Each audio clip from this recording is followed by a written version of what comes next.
저희 가족은 목소리가 크고 시끄러웠어요. 화나면 바로 얘기했죠. 에머슨의 가족은 상처받는 일이 있어도 절대 얘기하지 않아요. 폭발할 때까지 입 밖에 내지 않죠. 저희 집은 동네 사랑방 같은 곳이었어요. 많은 사람들이 다녀갔죠. 저한텐 낯설었어요. 저희 집엔 사람들이 오가는 일이 없었거든요. 가족끼리만 소통했고 가끔은 그것도 귀찮았죠. 저희 가족은 꽤 시끄러워요. 모든 일상을 공유하죠. 니네 가족은 훨씬 조용해요.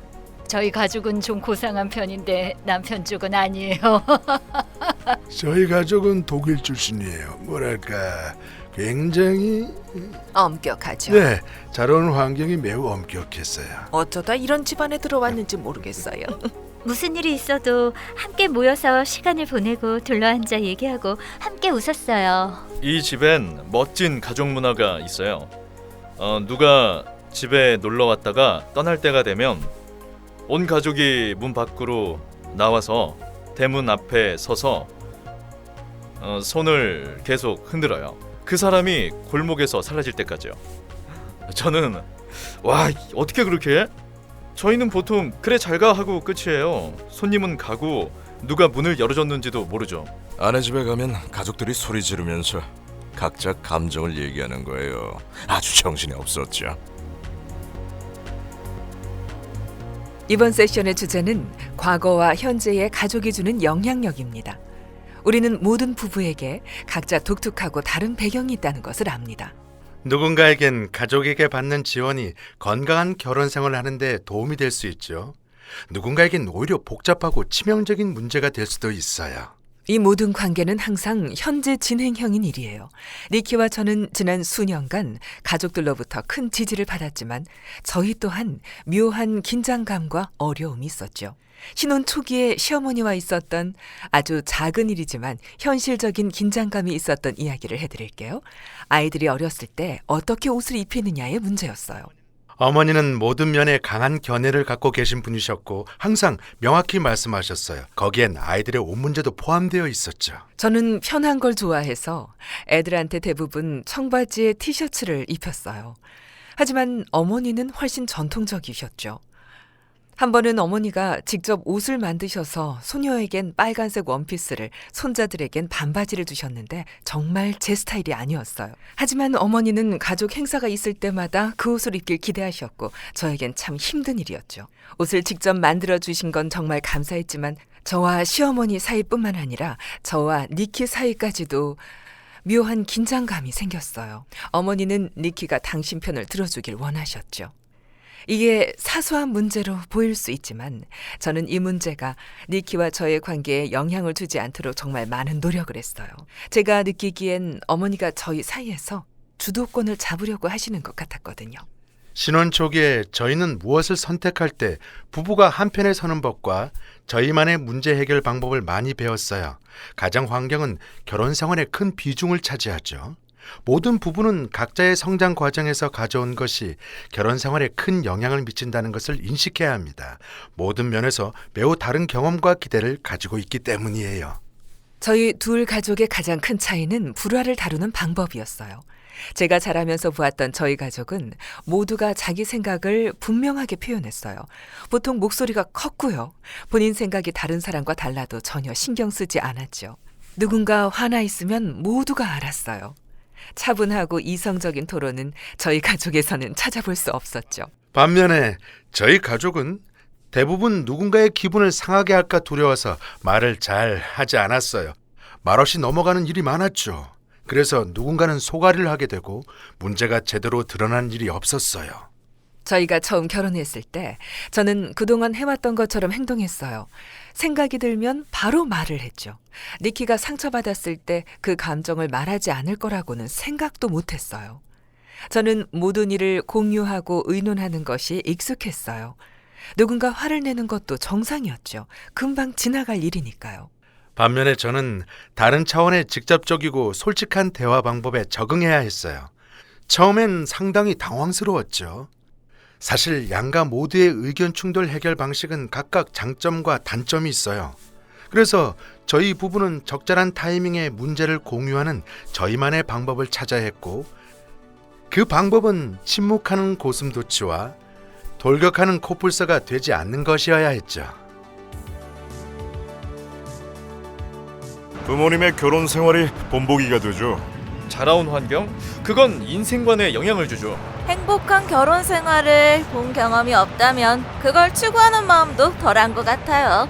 아내도 고유의 성장 배경과 경험이 있죠. 그런 새로운 걸 서로 맞추는 게 가끔은 걸림돌이 된 것 같아요. 가족의 가치관과 가정 환경이 아주 큰 영향을 줬죠. 어떤 결정을 할 때는 양쪽 부모님의 영향을 받는 것 같아요. 서로 본인이 제일 잘 안다고 하시면서 의견을 내시죠. 하지만 항상 그렇진 않잖아요. 그런데 경계선. 단어 선택 좋았어.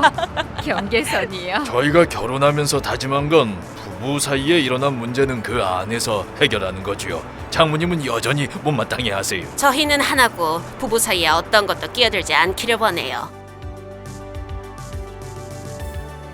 이제 가족이라는 주제를 살펴볼 텐데요. 결혼을 하면 먼저 부모님 또는 성장 과정에 영향을 준 주 양육자와의 관계에는 근본적인 변화가 필요합니다. 양육자에게 모든 것을 의존하던 어린아이가 완전히 독립된 건강한 성인이 되는 변화죠. 여전히 서로의 삶에 깊이 연결되어 있을 수 있지만 결혼 후 내리는 결정들은 배우자와 논의하죠.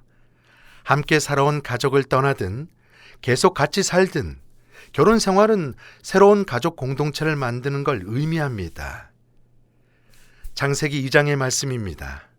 이러므로 남자 또는 여자가 부모를 떠나 그의 아내 또는 남편과 합하여. 부모를 떠나는 것의 중요성을 우리는 간과하기 쉬워요.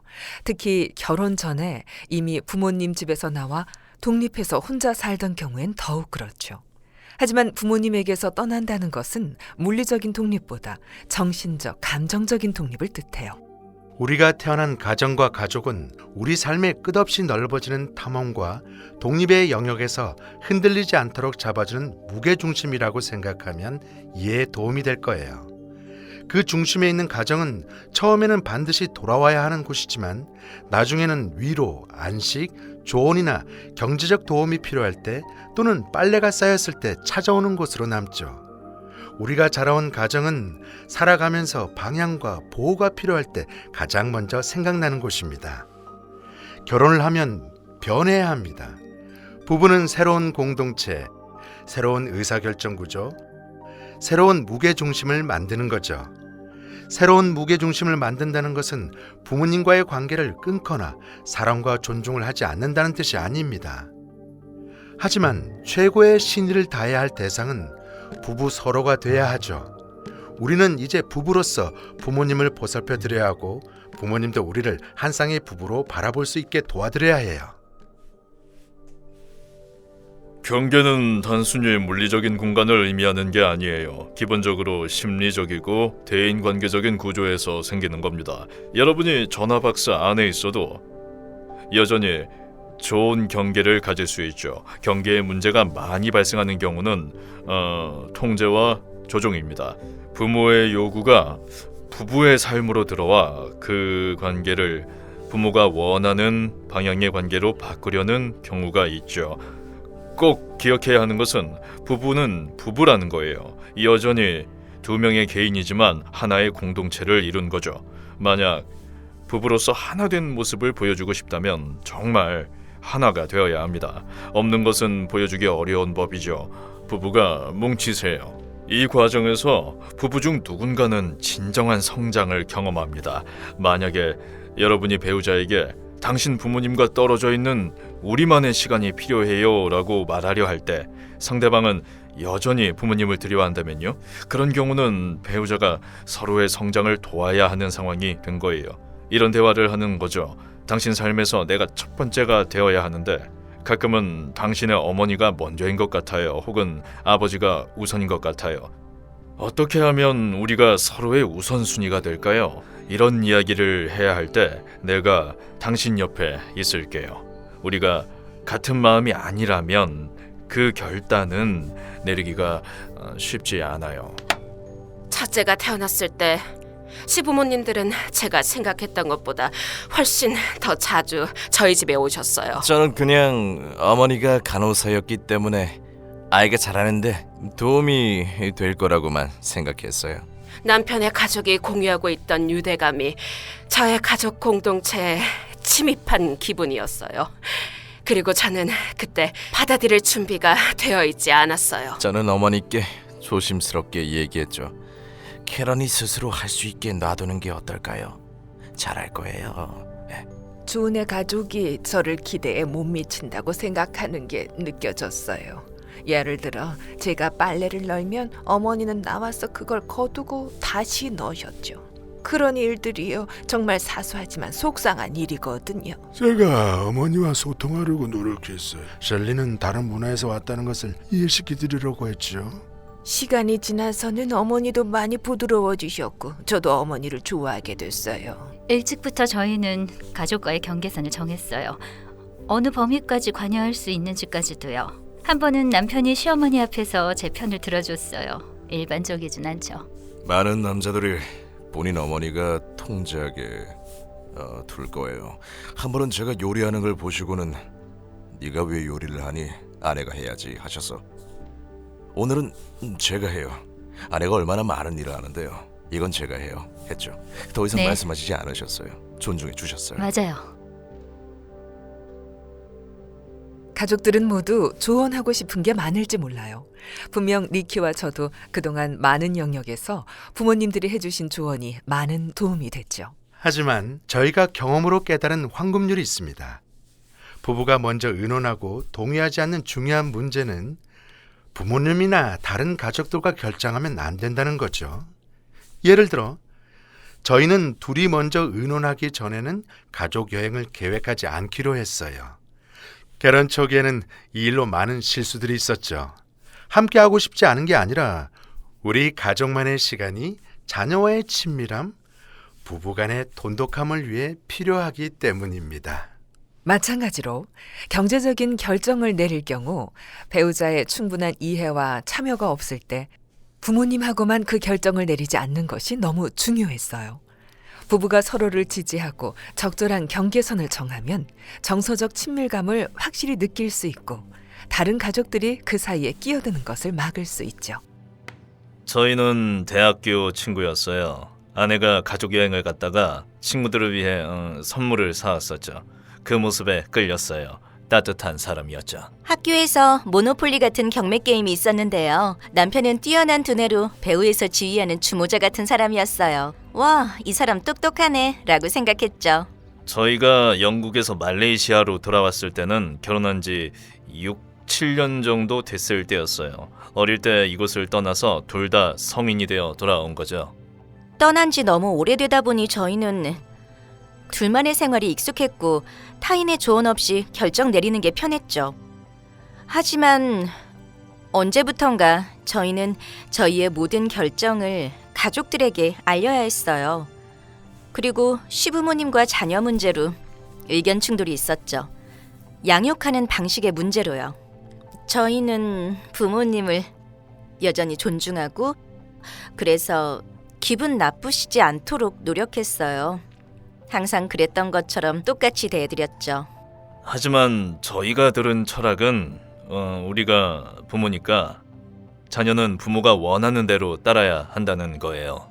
저희의 어떤 결정에는 기한을 알 수 없는 침묵으로 일관하시기도 했어요.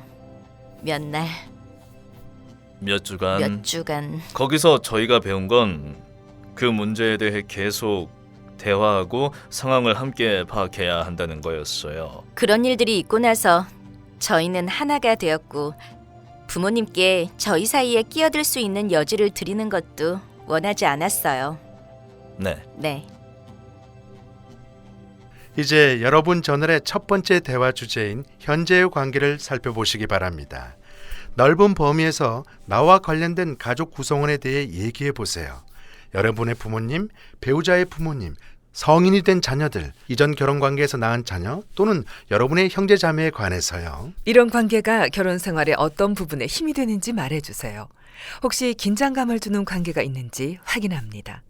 예를 들어 가족과 건강하지 못한 의존 관계가 있는지 보시고 변화의 가능성을 생각해 보세요. 누군가에겐 이런 문제가 굉장히 감정적인 대화가 될 수 있어요. 최대한 방어적인 자세를 내려놓고 서로의 말에 귀 기울여 주시면 좋겠습니다.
지금부터는 넓은 범위의 가족 구성원들과 건강한 관계를 형성하고 유지하기 위한 두 가지 방법에 대해 알아보죠. 첫 번째는 갈등을 해결하기 위해 우리가 할 수 있는 일을 하는 거예요.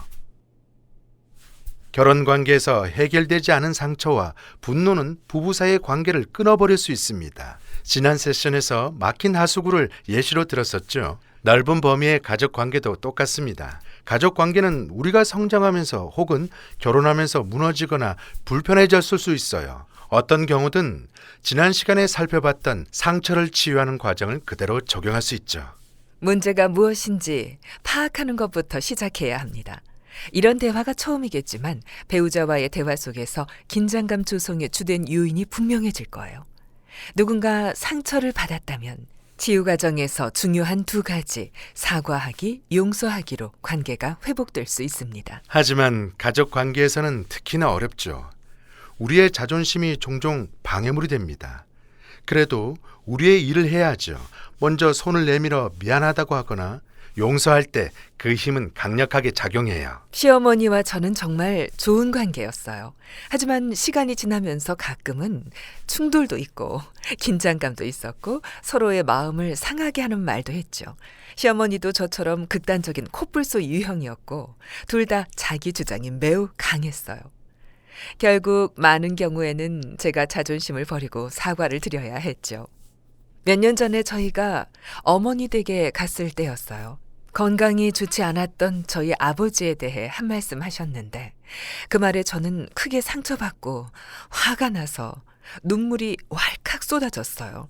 그대로 박차고 일어나 2층에 있는 방으로 올라갔죠. 이 일이 있고 저는 어머니께 신라가 왜 저렇게 화가 났는지 설명해 드려야 했어요. 그전에도 비슷한 일이 있었기 때문에 신라가 왜 그렇게 행동하는지 저는 잘 알고 있었죠. 조금 있다가 어머니가 방에 올라오셔서 노크하시더니 마음 상하게 해서 미안하다고 정말 정중하게 사과하셨어요. 어머니가 먼저 사과해 주셔서 너무 감사했지만 제가 왜 이렇게 화가 났는지 완전히 이해하진 못하셨다는 걸 알았기 때문에 용서가 너무 어려웠어요. 감사하다고 얼버무렸지만 용서는 못했어요. 하지만 이 코스를 오래 하다 보니 깨달았죠. 그때 감사하다 하지 않았다면 어머니와의 관계를 망쳤을 거고 그건 저희 관계에도 영향을 줬을 거예요. 어쨌든 그 다음날 저희는 집으로 돌아왔죠. 2주 동안은 시어머니랑 정말 통화도 하고 싶지 않았지만 상처는 내려놓고 매일 용서하기로 결단해야 하는 걸 저는 알았어요. 너무 힘든 일이었죠. 그때 니키와 이 일에 대해 함께 이야기하는 게 상처를 해결하는 데 큰 도움이 됐어요. 그리고 하나님께 용서하는 마음을 구했을 때 큰 변화가 있었죠. 어느 순간 상처가 치유됐다는 걸 알았어요. 어머니와 통화할 수 있었고 저는 완전히 괜찮았어요. 용서만이 우리를 온전한 치유에 이르게 합니다. 내가 여전히 분노와 억울함을 품고 있다는 건 스스로만 알죠. 자녀가 있다면 양쪽 부모님들과의 좋은 관계를 유지하는 것이 손주와 조부모의 관계에도 영향을 줍니다. 아이들을 돌보는데 조부모님의 역할이 큰 경우가 있죠. 그럴 때는 부모님과의 소통이 매우 중요하고 어떠한 경우에도 서로를 교묘하게 조정하려고 해서는 안 됩니다. 손주와 조부모 간의 관계는 정말 특별하기 때문에 최대한 좋은 관계가 될 수 있도록 해줘야 해요. 가족들과 좋은 관계를 맺는 두 번째 방법은 그들의 필요를 고려하는 겁니다. 어떤 관계에서도 불편하게 하는 것에만 초점을 맞춘다면 그 관계는 멀어질 거예요. 반면 서로의 필요에 초점을 맞추면 가까워지죠. 부모님은 우리 삶에서 특별한 존재일 수밖에 없고 부모의 입장이 되어보면 그분들을 더 이해할 수 있어요. 신라와 저는 먼저 부모님께 다가가려고 이런 노력들을 했습니다. 부모님 댁에 놀러가고 손주들을 만나게 해드리고 다 같이 함께 휴가를 보내거나 전화를 드렸죠. 저는 매주 토요일 아침 9시 반에 어머니께 전화를 드렸는데 이런 규칙적인 시간을 갖는 것이 어머니와의 관계에 좋은 영향을 주었어요. 성경은 명확히 말합니다. 내 부모를 공경하라.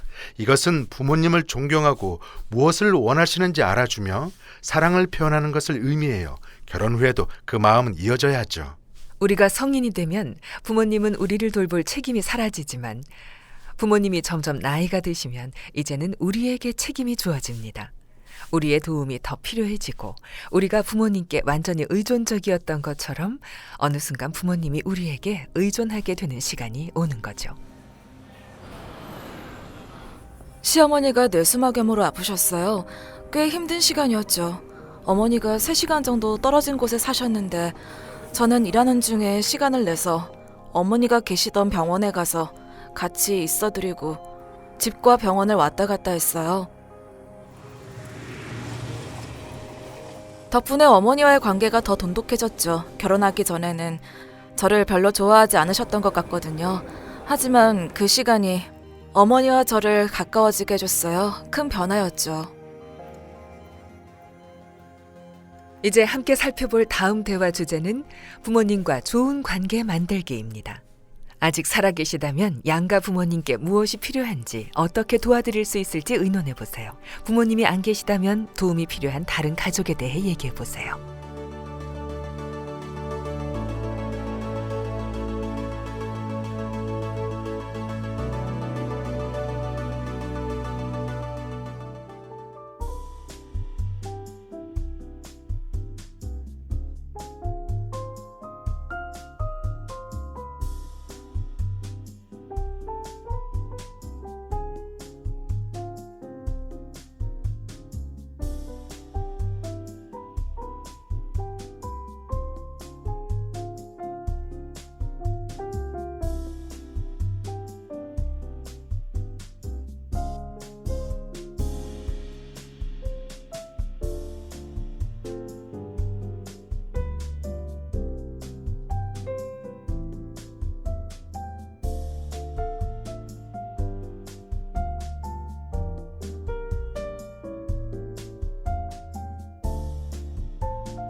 이제는 가정 환경이 우리의 결혼 생활에 어떤 영향을 미치는지 살펴보겠습니다. 아주 어렵고 고통스러운 과거를 보낸 사람도 있지만 아마도 대부분은 성장 과정을 돌아보면 좋은 기억들이 있을 거예요. 그래서 우리는 이 좋은 추억들을 함께 기억하고 기념하면서 힘을 얻곤 하죠. 이번 세션을 하는 동안 여러분은 배우자의 가족 이야기를 새롭게 알게 될 겁니다. 서로 다른 가정 환경을 알아가는 것은 결혼 생활에 많은 도움이 됩니다. 모든 가족들은 각자 특별한 삶의 방식이 있죠. 우리는 결혼을 하면서 성장 과정에서 보아왔던 방식과는 전혀 다른 삶을 살기로 결정하거나 또는 우리 가족의 방식이 옳고 최선이라고 생각할 수도 있어요. 저는 되게 엄격한 집안에서 자랐고 남편은 다른 방식으로 자랐어요. 아니. 저한테는 낯설었어요. 이 포크는 어디에 쓰죠? 이 칼은 어디에 쓰죠? 저는 다 틀렸어요. 칼을 그냥 꿀 항아리 속에 넣어서 빵에 바르고 크루아상도 그냥 찍어 맞아. 먹었죠. 저희 집은 엄마가 개인 접시에 음식을 덜어줬어요. 남편 집에 갔을 때 앞에 접시가 있고 저는 기다리고 있었는데 준비 시작! 하고 보면 음식은 없었어요. 저희 집은 누가 아프면 그건 큰일이었어요. 다들 하루 휴가를 냈죠. 저를 위해 닭수프도 만들고 오렌지도 까주고 항시 대기조였어요. 반면 남편 가족들은 다들 그냥 곧 괜찮아질 거야 좀 쉬어 이런 느낌? 손님 접대는 익숙한 일이었죠. 그렇게 자랐거든요. 그런 경험은 처음이었어요. 저한테 집을 공개한다는 건 결국 내 삶을 다른 사람에게 공개하는 것과 같았거든요. 저한테는 전혀 자연스러운 일이 아니었고 그 일로 꽤 길고 심각한 대화를 나누었어요. 처음 몇 년은 약간 폭풍 같았어요. 가족과 가족이 결혼한 느낌이 많이 들죠. 신혼 초기에는 크리스마스 때 약간의 조정이 필요했어요. 모두 다 저희 가족 같을 거라고 생각했어요. 네. 이게 일반적인 게 아니구나라는 생각이 도움이 됐어요. 제 방식만 답인 줄 알았죠.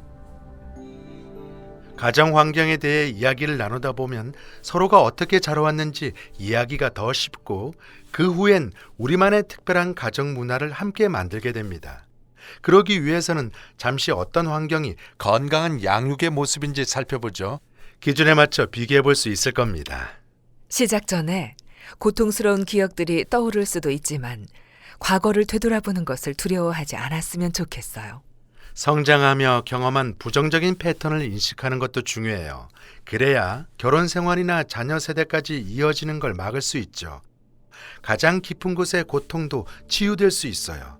그리고 저희는 결혼 그 자체가 치유의 통로가 되는 경우를 많이 보았습니다.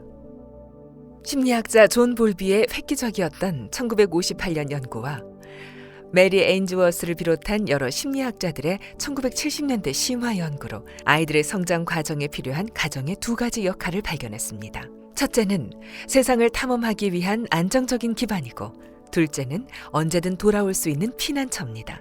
안전한 범위 안에서 세상을 탐험할 수 있는 충분한 독립성을 허락해주는 것은 아이들의 성장과 발달의 필수적 요소죠. 가정과 부모는 안정적인 근거지가 되어주어야 해요. 또한 아이들에게는 언제든 돌아올 피난처가 필요합니다. 돌아와 감정을 정리하는 거죠. 그게 좌절감이든 분노, 두려움, 실망, 슬픔이든지요. 그리고 다시 정서적 공간을 채워줘야겠죠. 위로, 애정, 격려와 그 아이 뒤엔 항상 부모가 있다는 안정감으로요. 저희 아들 벤지가 얼마 전에 며느리와 손주 4명이 함께 해변에 있는 영상을 보내주었는데요. 영상을 보면서 방금 설명했던 의미가 영상에 모두 담겨 있다고 생각했어요. 며느리는 돗자리, 의자, 피크닉 바구니, 텐트로 베이스를 만들었고 그 옆에는 2살 된 아이가 놀고 있었죠. 벤지가 그 영상을 촬영하는 중에 다른 아이들이 조개 껍데기를 주워서 며느리에게 달려오더니 짧은 대화를 나누고는 다시 바다를 향해 탐험하러 흩어졌어요. 며느리와 그 베이스는 아이들이 필요하면 언제든지 찾아올 수 있고 정서적 체험도 얻는 피난처가 되어주었고 다시 세상으로 나갈 수 있는 기반이 되어준 거죠. 우리가 성장해온 가족의 개념이 삶과 인간관계에 대한 건강한 접근 방식을 배우는 안전한 공간이었다면 이제는 이걸 결혼 생활에 그대로 적용해 봅니다. 결혼은 확실한 소속감을 주고 정서적 욕구를 채워주며 신뢰와 친밀감이 전제가 되는 관계를 맺을 수 있게 해주고 우리는 이걸 기반으로 다시 세상에 나갈 수 있죠. 자녀와 부모 사이의 교류, 소통에 관한 지난 50년간의 연구 수천 건에 따르면 자녀들에게 있는 기본적인 욕구는 부모의 품에서 안정감을 느끼는 겁니다. 아주 기본적인 정서적 영역에서 언제든 부모에게 가면 의지할 수 있고 나의 말에 집중해주며 반응하고 위로와 지지, 감정적 도움을 받을 수 있다는 걸 알고 싶어하는 거죠. 그렇게 자녀에게는 부모가 피난처가 되어주고 이를 기초로 아이에게는 세상도 더욱 안전한 곳이 됩니다. 아이일 때 안정적인 관계를 경험하지 못하면 그 사람은 더욱 예민하고 쉽게 상처받으며 관계에 대한 부정적인 시선을 갖게 되죠. 꼭 안아주세요 라는 프로그램에서는 그걸 아픈 약점이라 불러요. 부부가 그 아픈 약점을 찾아 이야기할 수 있게 도와주죠. 성장 과정에서 안정감 있는 관계를 경험해보지 못한 경우라도 사랑이 나와는 무관한 감정이라고 생각하지 마세요. 결혼 또는 사랑에 빠지는 건 마치 새로운 기회와 같습니다. 더 강해지고 자신감도 생기고 스스로를 믿으며 세상에 나가는 게 두렵지 않아져요. 위험을 감수하죠. 이런 결속이 생기면 관계가 돈독해지고 안전한 공간이 되며 서로를 지지하게 됩니다. 그리고 여러분도 성장하죠. 자라면서 세상을 탐험할 수 있는 자유가 억제되었거나 가정에서 안정감을 경험하지 못한 경우에는 내면의 잠재된 분노가 배우자를 상대로 표출될 수 있어요. 제 친구 마일즈는 자신의 어린 시절 이야기를 통해 가정 환경이 우리도 모르는 무의식 중에 부부관계에 얼마나 큰 영향을 주는지 알려주었습니다. 마일즈는 캐나다에서 자랐죠. 초등학교에 입학할 때 영국 출신이었던 그의 어머니는 아들에게 교복을 입혀주려 했습니다. 어머니는 회색 반바지와 검정 구두, 넥타이에 스웨터까지 입히시고는 울고불고하는 저와 실랑이를 하며 학교까지 데리고 가셨어요. 제가 예상했던 대로 다른 친구들은 모두 청바지와 사복을 입고 왔죠. 아이들은 저를 놀리고 괴롭히고 이리저리 밀었어요. 저는 그날 절망적인 첫날을 마치고 지저분해진 교복을 입은 채 집으로 돌아왔죠. 며칠을 그렇게 다녔어요. 결국 어머니는 상황을 인정하셨죠. 그때부터는 저도 평범한 사복을 입을 수 있었어요. 하지만 여전히 제 옷에 강한 영향력을 행사하셨어요. 최악의 사건은 15살 때였는데요. 폐암 말기로 입원해 계신 어머니를 찾아갔었죠. 어머니가 이번 주말에 뭐 하냐고 물었어요. 저는 파티에 간다고 말씀드렸어요. 뭐 입고 갈 건데? 청바지요 라고 했더니 안 돼, 청바지라니. 그렇게 크게 말다툼을 했고 저는 집으로 돌아왔어요. 다음날 갔더니 어머니가 선물 사놨어 그래서 제가 뭔데요 그랬더니 쇼핑백에서 무언가 꺼내셨어요. 진한 노란색 코디로이 통바지였죠. 어머니의 진심은 너무 잘 알았지만 저런 옷을 어떻게 입으라는 거야 라고 생각했죠. 선택의 여지가 없다고 생각했어요. 하지만 어머니가 선택의 여지가 있다며 훨씬 끔찍한 초록색 바지를 꺼내셨어요. 결국 저는 깨달았죠. 어떻게 죽어가는 엄마의 말을 듣지 않을 수 있겠어요? 몇 달 뒤 어머니가 돌아가셨을 때 저의 첫 감정이 슬픔이 아닌 안도라는 것이 스스로에게 충격이었어요. 이제 나한테 뭐라고 명령하는 사람이 없겠네라고 생각했죠. 슬퍼해야 하는 순간이란 걸 알았기 때문에 저한테 문제가 있다는 걸 깨닫게 되었어요. 데보라와 결혼하고 신혼 초기에 제가 운전할 때 아내가 조언을 하거나 옷을 추천하거나 요리할 때 무슨 제안을 하면 저는 버럭 화를 냈어요. 하지만 메리지 코스를 통해 저의 이런 반응이 어머니에 대한 반사적인 반응이라는 걸 알게 됐죠. 저는 아내가 저를 통제하려 한다고 느꼈던 겁니다. 과거의 상처를 치유하고 어머니를 용서하게 된 감사한 기회였어요. 아내가 많이 도와주고 함께 해줬죠. 이 과정을 아내와 함께 한다는 게 정말 좋았어요. 이제는 아내에게 뭘 입을지 물어보기도 하고 아내가 쇼핑도 해줘요. 하지만 완벽하진 않죠. 여전히 방어적인 반응을 보이지만 횟수가 점점 줄고 화내는 경우도 줄었어요. 아내도 활화산이던 제가 조금 조용해져서 안심하는 것 같아요. 성장 배경이 결혼 생활에 부정적인 영향을 줄 수도 있지만 결혼이 과거의 상처를 치유하고 우리가 변하는 공간이 될 수도 있습니다. 배우자가 나의 아픈 약점을 건드렸을 때 과하게 반응하는 이유를 아는 것에서 시작하죠. 이런 감정들은 어린 시절에 뿌리를 둔 것이고 현재 관계까지 영향을 미칩니다. 어떤 사람들은 자라면서 건강한 결혼 생활의 모습을 충분히 보지 못했기 때문에 어떻게 견고하고 친밀한 결혼 생활을 만들어 가야 할지 불안함을 느낍니다. 저는 외동딸이었고 어머니는 제가 14살 때 세상을 떠나셨어요. 아버지와의 관계는 어려웠죠. 우울증이 심하셨거든요. 마치 큰 벽이 저를 짓누르는 것 같았어요. 결혼해서 앤디를 제 삶 속으로 받아들이는 것도 정말 큰일이었죠. 벽을 허물고 남편을 온전히 믿기까지 꽤 오랜 시간이 걸렸죠. 저는 너무 쉽게 상처받았던 것 같아요. 남편이 아주 작은 한마디로 제 마음을 상하게 해도 저한테는 핵폭탄이 터지는 것 같았죠. 예를 들어 늦게 다니면 안 돼라고 하면 저는 나한테 왜 그렇게 말하는 거야? 라면서 저에 대한 비난으로 받아들였어요. 제 생각엔 가까운 사람들이 먼저 세상을 떠나거나 저에게 큰 실망을 준 경우가 많았어서 혹시 남편도 똑같을까 시험해보려 했던 것 같아요. 한 번은 사이가 틀어졌던 적이 있었어요. 연애 때였는데요. 제가 남편을 집에서 쫓아냈는데 남편은 문 밖에서 2-3시간을 서 있었죠. 당신은 침식되는 바위 같았어. 그저 인내하면서 다 계획이었지. 용서하고 친절하게 많이 참아줬죠. 제가 이 모든 과정을 지나오는 동안에요. 한순간 모든 게 변하는 그런 기적이 있었던 건 아니에요. 끊임없는 대화를 했죠. 네. 아주 천천히 벽을 허물고 또 천천히 신뢰를 쌓았어요. 저널에 있는 다음 대화 주제를 봐주세요. 자라온 환경 되돌아보기. 지금부터 간단한 그림을 그려볼 텐데요.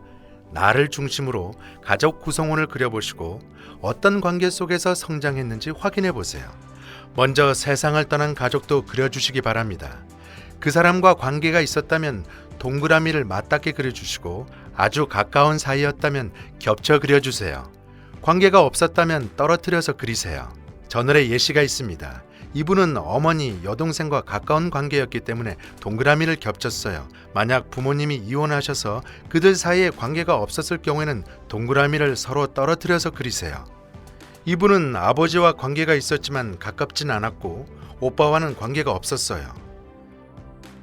이것을 그리는 목적은 여러분의 성장 과정과 현재 가족 관계의 성질을 시각화하는 것입니다. 한 부부의 얘기가 생각나는데요. 남편의 동그라미는 모두 겹쳐 있었고 아내의 동그라미는 전부 흩어져 있었다고 합니다. 대조적인 그림을 보면서 두 가족이 그동안 전혀 다른 모습을 보인 이유를 알 수 있었다고 해요. 너무 오랫동안 그리지는 마세요. 이 작업이 끝나면 다음 대화로 넘어가시면 됩니다. 부모님이든 양부모님이든 여러분을 양육해준 사람과 여러분 사이의 관계, 그리고 양육자들 간의 관계에 대해 관련된 칸에 표시하세요. 체크가 끝난 후엔 서로 무엇을 적었는지 확인하고 함께 이야기 나눠보시기 바랍니다.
방금 나눈 대화가 누군가에게는 다른 사람들에 비해 정말 어렵고 복잡한 이야기였을 수 있어요. 어쩌면 고통스러운 어린 시절 기억들을 떠올려야 했을 수 있죠. 하지만 어린 시절 상처도 치유하는 게 가능합니다. 과거에 의해 우리의 삶의 태도가 고정되어 있는 건 아닙니다. 만약 스스로 해결하기 어렵다고 느끼신다면 전문가의 도움을 받으시기 바랍니다. 저희는 부부가 어려운 가정 환경을 겪었음에도 견고하고 안정적인 결혼 생활을 해나가는 경우를 많이 보았어요. 그들에겐 결혼이 모험과 안전을 위한 새로운 거점이 되어 주었죠. 마지막으로 어린 시절 아픔을 다루는 2가지 실질적인 방법을 살펴보겠습니다. 이 방법들은 여러분 자신이나 배우자에게도 적용할 수 있어요. 여러분에게 영향을 미친 중요한 문제가 있을 수 있고 한 번도 얘기하지 못한 사소한 문제가 있을 수도 있어요. 부모님을 존중하기 때문에 그동안 인지하지 못했던 부분에는 배우자의 도움이 필요할 수 있죠. 이 과정은 세심하고 조심스럽게 접근해 주세요. 첫 번째는 부모님에 의해 채워지지 못한 자신 또는 배우자의 욕구에 대해 함께 아픔을 나누는 것입니다. 심지어 스스로도 상처 입었다는 사실을 인정하지 않았을 수 있어요. 인정하는 것만으로도 큰 진전이죠. 슬픔은 상실이 있었다는 걸 나타내는 과정이에요. 어린 시절의 슬픔이라는 단어를 적용하면 잃어버린 유년기를 뜻할 수 있어요. 어린이다운 유년 시절을 보내지 못한 거죠. 빨리 성숙해야만 하는 환경이 있어요. 그런 경우가 유년기의 상실입니다. 하지만 기억해야 하는 것은 슬픔은 여러 단계가 있고 과정이라는 겁니다. 배우자로서 상처가 있는 아내 또는 남편과 소통을 할 때는 존중하고 믿어주며 상대방도 당신을 믿고 마음을 열어 상처를 털어놓을 수 있게 도와주세요. 아마 누구와도 이런 이야기를 해본 적이 없을 것이고 어릴 때부터 묻어뒀을 거예요. 여러분이 배우자로서 온전히 이해해주고 판단하지 않으며 지지해준다고 느낀다면 아마 오랫동안 묻어둔 깊은 상처를 여러분에게 나눌 수 있게 될 겁니다. 이 치유 과정은 가다가 또 멈춰설 수도 있지만 그래도 항상 정서적으로도 계속 옆에서 동행해 주시고 손도 잡아주시면서 할 수 있다는 용기를 북돋아 주시면 좋겠어요. 회복은 배우자를 도울 수 있는 과정이라는 걸 인식하는 게 좋아요. 결혼이 과거의 아픔을 더 악화시킬 수도 있지만 치유를 도울 수도 있죠. 만약 배우자에게 충족되지 못한 어린 시절 욕구가 있다면 배우자를 이해하려고 노력하고 정서적인 지지를 해주는 것이 너무 중요합니다. 회복의 여정이 때로는 아주 길기 때문이죠. 이 일을 통해 부부는 더 가까워질 거예요. 사람은 모두 건강한 관계에 대한 욕구가 있어요. 버림받은 경험이 있거나 부모로부터 방치되었던 경험이 있거나 건강하지 않은 양육을 받은 아이는 성장과 발전에 어려움을 겪죠. 계속 그 허전함을 채우려 합니다. 만약 상황이 더 심각하거나 복잡하면 자라면서 겪은 결핍이 무엇인지, 그리고 그 결핍이 친밀한 관계를 맺는데 어떤 영향을 주는지 발견하기 위해 전문가의 도움이 필요할 수 있어요. 결혼을 하고 부부가 천천히 성장과 변화를 경험하며 새로운 관계를 맺는 두 가지 방법이 있습니다. 먼저 성장과 발달 과정에서 부모의 부재와 결핍, 방치가 있었다는 것을 인정하는 것입니다. 이게 첫 번째 단계예요. 두 번째는 배우자에게 충분한 관심과 지지를 보이고 격려해 주는 것입니다. 이 과정에서 발생할 수 있는 한 가지 문제가 있죠. 어린 시절 상처를 받고 방치되었던 경험이 있는 사람은 그 결핍을 채워줄 이상적인 방법을 찾으려 할 텐데요. 배우자의 보살핌과 사랑, 애정이 완벽하길 기대할 수 있습니다. 하지만 스스로 깨달을 수 있게 도와주어야 합니다. 난 당신의 부모가 아니에요. 당신의 결핍은 나로 인한 것이 아니에요. 나도 당신과 같이 완벽하지 않은 사람이에요. 우린 함께 새로운 관계를 만들고 그 안에서 만족해야 해요. 두 번째 단계는 용서하기입니다. 용서는 치유 과정과 묻어둔 과거의 분노를 다루는 데 필수적이죠. 지난 세션에서 말했듯이 용서는 의지적인 행동이에요. 하고 싶지 않을 수 있지만 자유할 수 있는 유일한 방법입니다. 만약 깊은 상처가 있다면 용서는 그 고통이 떠오를 때마다 계속적으로 해야 하는 과정일 수 있어요. 계속 용서를 하다 보면 우리를 힘들게 하던 기억들은 점점 힘을 잃을 거예요. 부모님이 변하셨든 아니든 심지어 자신의 잘못을 몰라도 우리는 용서하기로 선택해야 하죠. 저희의 지인 이야기를 들려드릴게요. 저는 새아버지가 있었습니다. 제가 7살 때 어머니가 재혼하셨고 15살 때 다시 이혼하셨죠. 이혼 사유는 정신적 학대였습니다. 제 어린 시절은 악몽 같았어요. 저의 가장 큰 소원은 하루빨리 자라서 이 상황에서 벗어나는 거였죠. 저는 이제 33살이 되었고 무거운 기억과 증오심을 18년간 안고 살았어요. 2년 전 저는 크리스천이 됐지만 여전히 제 삶 속에서 사라지지 않는 위험 지역이 있었어요. 저는 외로웠습니다. 어떻게 새아버지가 한 짓을 용서할 수 있지? 용서하면 정의는 어디 있는 걸까? 나는 어린애였고 피해자였는데 15살 이후로는 본 적도 없고 그 사람은 용서를 구한 적도 없는데. 하지만 이 문제를 해결해야 한다는 것을 알았어요. 아니면 18년이 28년, 38년, 48년이 될 테니까요. 기도를 했습니다. 며칠 밤을 새웠어요. 울고 또 기도하고 그리고 새아버지에게 편지를 썼죠. 자라면서 받은 상처와 고통을 용서한다는 내용이었습니다. 쓰면서도 그 사람이 과연 내 인생에 큰 영향을 준 그 시절을 기억하긴 할지 알 수 없었죠. 그 부분은 하나님께 맡기기로 했어요. 하지만 편지를 보내면서 이제는 자유함을 느꼈죠. 누군가를 용서하는 것이 그 행동을 묵인하거나 반복할 권리를 주는 것이 아니라는 걸 기억해야 해요. 용서는 여러분이 상처받은 기억에서 해방되는 겁니다. 지인은 새아버지에게 연락을 받았습니다.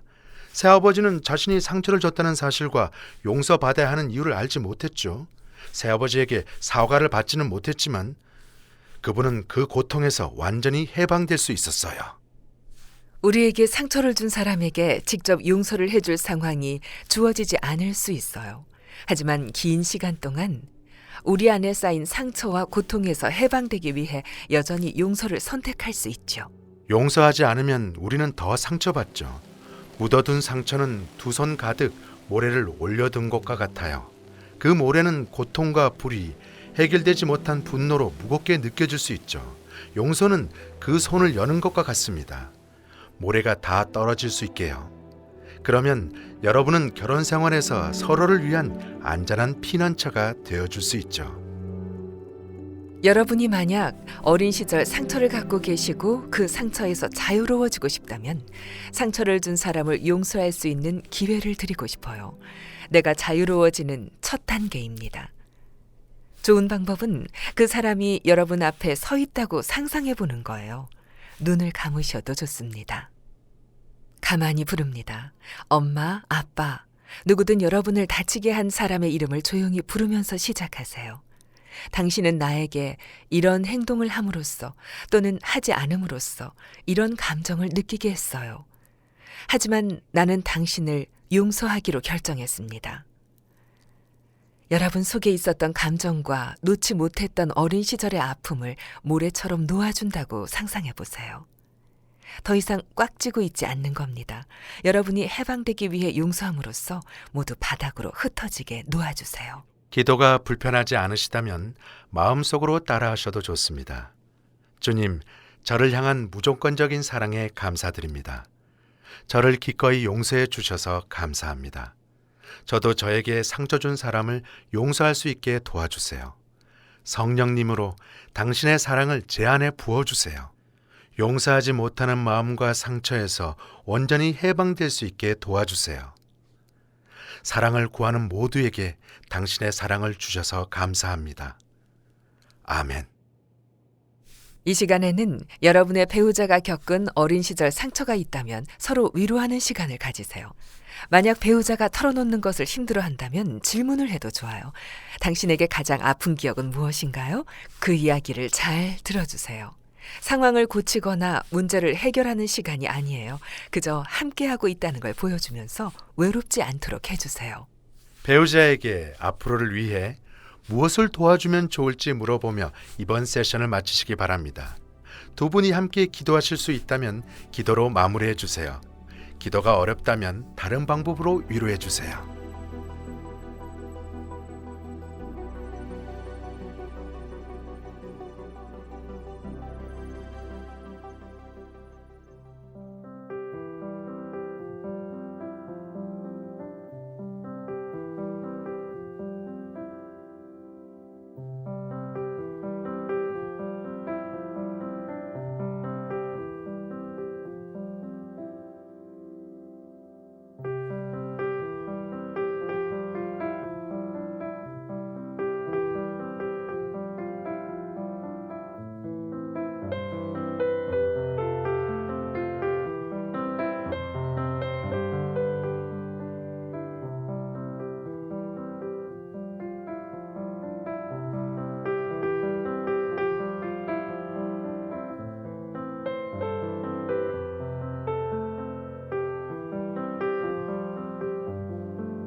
기도하고 이 시간을 마치겠습니다. 하나님 아버지, 우리를 향한 당신의 끊임없는 사랑에 감사합니다. 원가족에게서 받은 모든 좋은 것들에 대해 감사합니다. 가족과 가장 좋은 관계를 유지할 수 있는 지혜를 주시길 원합니다.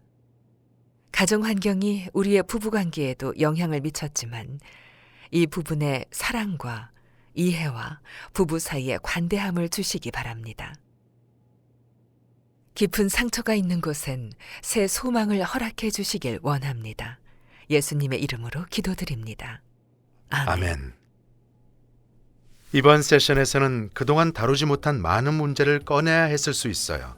부부가 함께 앞으로 나아갈 수 있도록 지속적인 대화를 이어가시길 바랍니다. 함께 해주셔서 감사합니다. 다음 세션에서 뵙겠습니다.